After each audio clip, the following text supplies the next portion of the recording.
Hey, horror fans, here's Jimmy.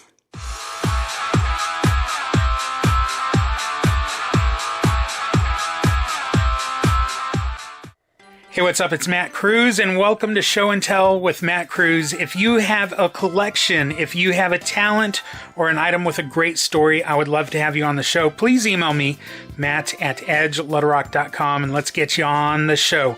Jimmy LeCompt's. Chances are you have met him, you have worked with him if you're into the Central Arkansas local metal scene, so you know who Jimmy LeCompt is.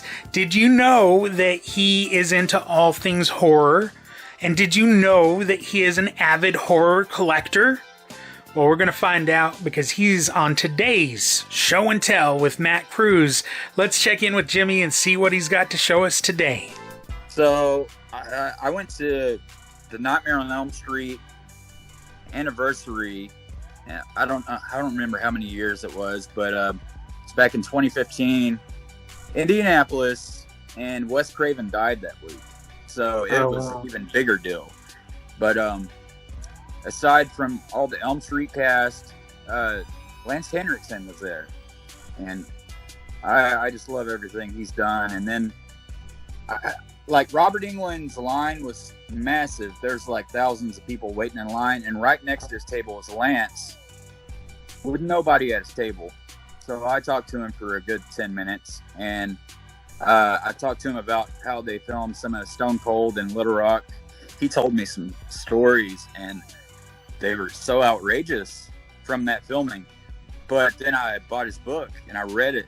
It's the best book I've ever read. Like, they tried to hire actors to be his biker gang. He said, screw that. He took 2 weeks and drove around the South to different biker bars and grabbed up people that could be in a movie.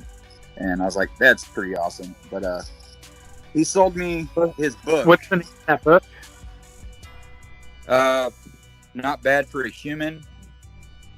And yeah, like, this was back in 2015.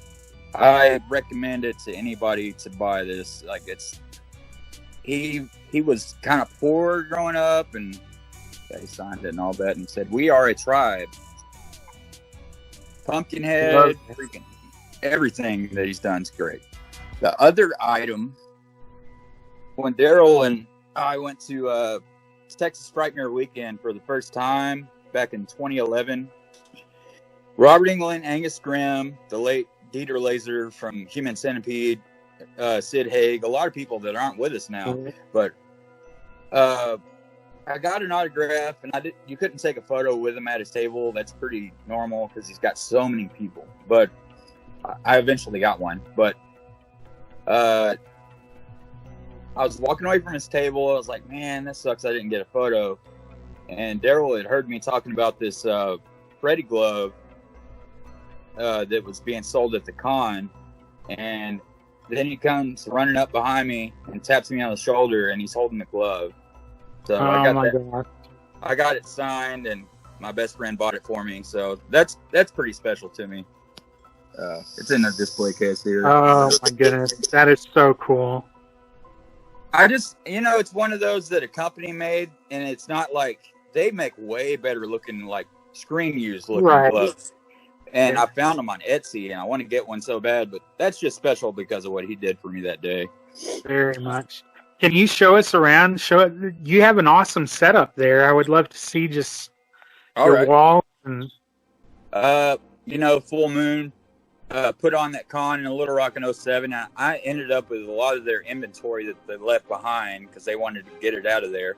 And they filmed Decadent Evil 2 at the upstairs screen room. Right. This is a lot of figures that I've acquired from Rocky Gray. We traded a bunch of VHS.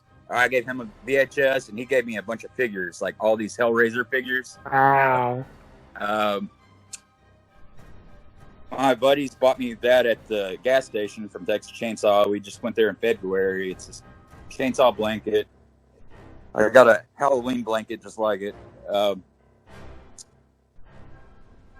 Yeah, it's just random stuff. I got this at a flea market, old promotional Elvira. That is awesome, man. I love that.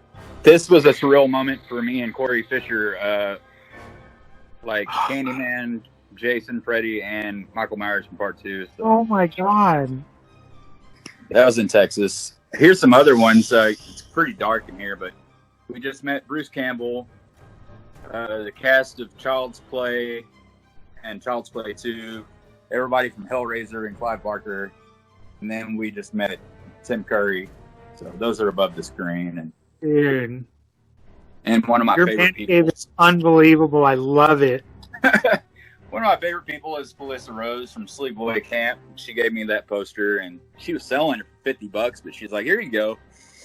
Wow. Saving money. These are a lot of the big figures that Rocky traded me for the VHS. These are McFarlane Movie Maniac figures. Well, they're not the figures; they're the big ones, but 18-inch. 18-inch? Wow, man. Yeah. And they're so detailed, too. Yeah, I love the Jason from Part 7. Art pieces, I bought it from cons over the years. This pumpkin head I didn't get from Rocky, but I found it on eBay, and it's pretty valuable now. And then, I got my box, my Hellraiser box. I saw Freddy's Dead in the theater back in '91, and I lost my 3 glasses, but I got them in Indianapolis back in 2015 for like $5. So got them back. My little chainsaw shrine, the gas station it's down by Austin, but it's Bastrop, Texas, from the original chainsaw. I just got that. More valuable, like rare stuff. Let's see. What an awesome collection you got there, man. Yeah, it goes for days. I mean, this ain't even the expensive stuff. Like, that's just autographs, because memories mean a lot more to me than this stuff. But more chainsaw. I just went to the chainsaw house. There's me at the house, and then there's the gas station, me and my tattoo guys. And I have a Freddy shrine, and that's probably my favorite photo ever. That was like the holy grail for me. And Nathan Thomas Milner, he designs a lot of artwork for DVDs, and he did a limited run of his Freddy art. And these are a lot of his figures he's done. And then that whole run of Freddy figures over there, and then that'll be my Jason shrine. That's all the Jasons that were alive. All right, so what else you got to show us? I love this Jason Camp Crystal Lake sign with the machetes, and I bought that at Texas Frightmare. And before we finish up or whatever, that's my group, Party Like a Monster, treks through Horrorland, and I just update every day on the current horror entertainment. And so that's your Facebook group. Yes. Party Like a Monster treks through Horrorland. Thanks to Jimmy LeCompte for showing us part of his horror collection and telling us about some of the great items he has in his collection. Make sure you go to Facebook and join his Facebook group, Party Like a Monster Treks Through Horrorland. And you can find out more about what's going on with horror right now. If you want to be on this show and tell with Matt Cruz, email me, matt@edgelittlorock.com. Would love to have you on. Looking for you to talk about any collections you may have. Maybe you have a special talent, or you just have one item that just has a great story. Would love to have you on the show. Show and tell with Matt Cruz. Until next time. Watch out for those nightmares. I did that.